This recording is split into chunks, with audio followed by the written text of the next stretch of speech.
Welcome to Square One Games. My name is Exonovan, and this is my road to completion guide for Elden Ring.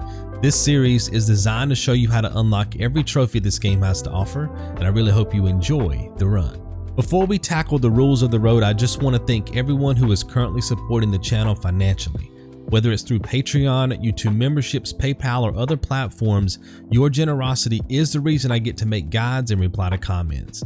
This channel would cease to exist without your support each month, so thank you. Now it's time for the rules of the road. Each step of the guide is listed in the description and my pinned comment. If I have to make a correction, I'll insert a new video into the series or leave a note in my pinned comment. Always check my pinned comment before watching any video in the series. I usually reply to comments within a few hours, but it never takes me more than a day unless YouTube fails to notify me. If I haven't responded to you within 24 hours, leave another comment. Always read through the comments section before asking questions, because in most cases, your questions have already been answered. My guides are very specific, so any deviation could cause serious issues. If you decide to modify aspects of this guide, you will do so at your own risk. I will only provide additional support in the comments if you're following this guide step by step.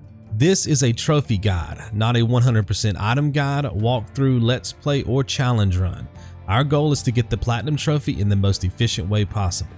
Online estimates claim it takes 60 to 100 hours to get the platinum trophy, but I can get the job done in less than 15.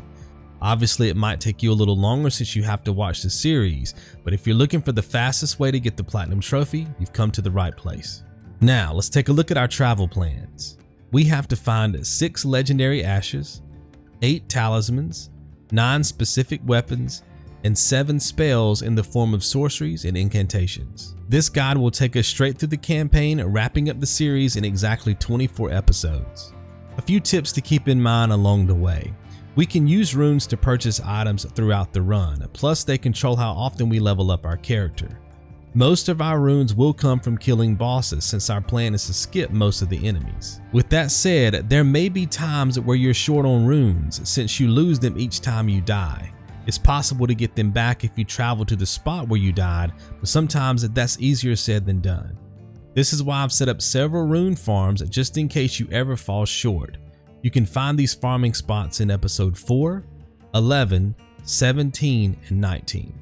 We will defeat a ton of bosses during this guide, but most of the fights are extremely simple. With that said, there are a few tricky fights that stand out, so be prepared. I spent a great deal of time working on several strategies for these fights to provide you with more than one path to victory. Elden Ring has a day-nighttime cycle, so there may be moments where you encounter different enemies than I do based on the time of day. Pay close attention to my commentary for all the mandatory time changes. Safety saves or backup saves are not required to get the platinum, but they drastically speed up the process because we can unlock all the endings in one playthrough instead of 3. It's not necessary to set up safety saves throughout the run, since runes are readily available in farming spots. Checkpoints are also plentiful, making it very convenient to run back to boss fights, but feel free to set up as many safety saves as you want along the way.